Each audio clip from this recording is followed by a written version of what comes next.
Welcome to Math 380, Math History at Texas A&M Commerce.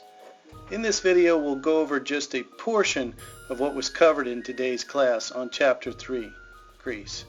Let's get started.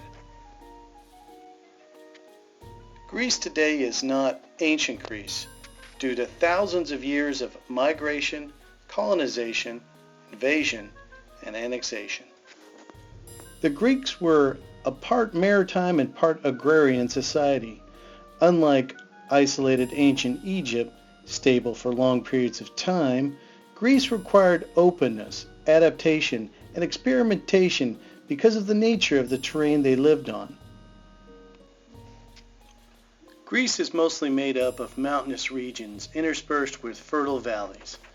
Because of this rough terrain, ancient Greece fostered isolated small communities known as city-states. Man is by nature an animal intended to live in polis, or city-states, from Politics by Aristotle.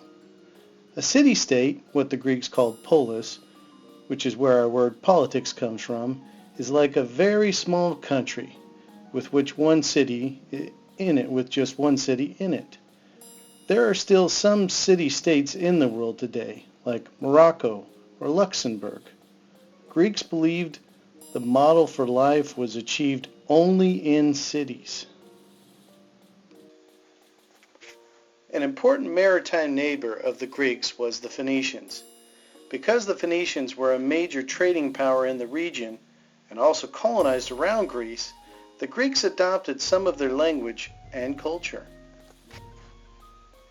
There are two major contributions the Phoenicians gave to the Greeks: coins and an alphabet. Let's examine this further by looking at an example of this concept. If you needed sheep to feed your family, you would go to the local market and barter with someone else with, say, your jugs of olive oil for them. The problem comes when you have to figure out how many sheep equal how many jugs of olive oil. The price could be 5 sheep one day and 4 sheep the next. Coins eliminated most of the guesswork from this problem, that is, all sheep being equal. This many sheep cost this many coins. And it works for buying jugs of olive oil too. This many jugs of olive oil cost this many coins. The coins were an abstract object that everyone agreed had a set value. Abstract math derived from the use of coins made trading easier and also wealth portable, since coins are a lot easier to carry around than sheeps or jugs of olive oil. Between 700 and 600 BC, the Greeks had an explosion of ideas in literature, science, government, economics, and philosophy.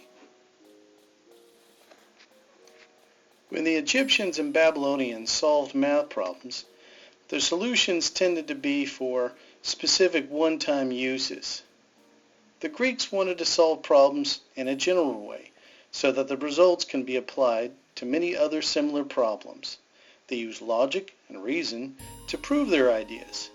These proofs gave mathematics a flexibility and a foundation it had never had.